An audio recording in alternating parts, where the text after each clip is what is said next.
Aloha, jazz lover, wherever you are in the world. Welcome to another Jazz Intersection interview.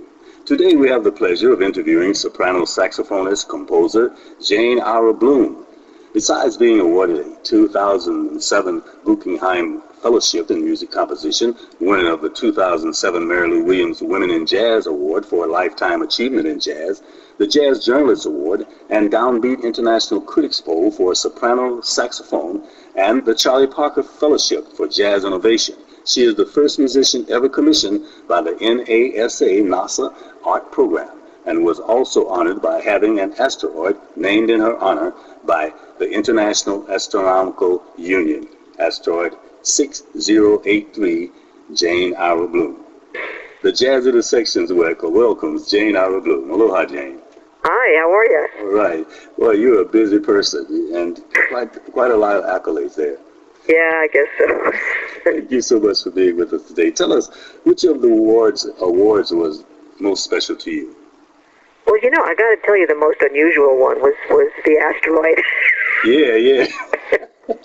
It turned out that an astronomer who lives in Flagstaff, Arizona, he was a jazz fan, a gentleman named Brian Skiff. Uh-huh. And so he discovered the asteroid. And when the astronomers discover it, you know, they get to name it. And he happened to be listening to one of my albums at the time. No kidding. Oh, that's great. Yeah, it's kind of how it works out. All right. Your new CD, Wing Walker, is your 14th album and features 11 original tracks out of 12. Are you pleased with the CD? Yeah. Yeah, all right. It feels good. It does. You know, I listen to it over and over, and the more I listen to it, the more I enjoy it. You know. I'm so glad. You stated in your press release that you and the other musicians didn't have a lot of preconceptions, and that allowed a certain freedom to open up and move the music in unexpected ways. And this made it different about the way the music revealed itself. What did you mean by that? Well, you know, people, you know, if you've never experienced being an improvising musician and walking into a studio, it's a funny experience. Mm-hmm. But the studio, you know, you listen through these funny headphones, you're separated from the musicians, there's nothing natural about it.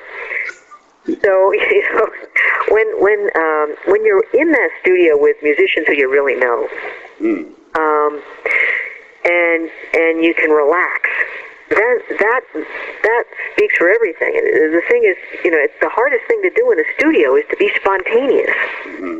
You know, it seems like an odd thing, but it's true. So anything that you can do that keeps you relaxed and relating to the other musicians in a way that's much more like when you're playing live, that's a good thing. Right. Is there a lot of improvising done on this album? Oh, you bet. That's what it mostly is. Tell us something about the musicians on the album.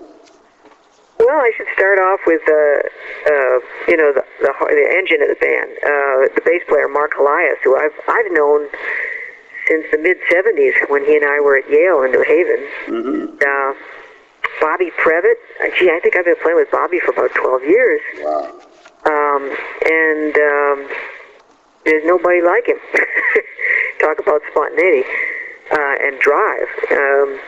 And Dawn Clement, pianist who comes from Seattle, I met her maybe about 8 years ago, when I was out there doing a clinic. And when I played with her the first time, you know, musicians describe this, but when you play with somebody and you just feel this thing click, and you just know that's it. I've been playing with her ever since. I think she's just a marvelous player, a great talent.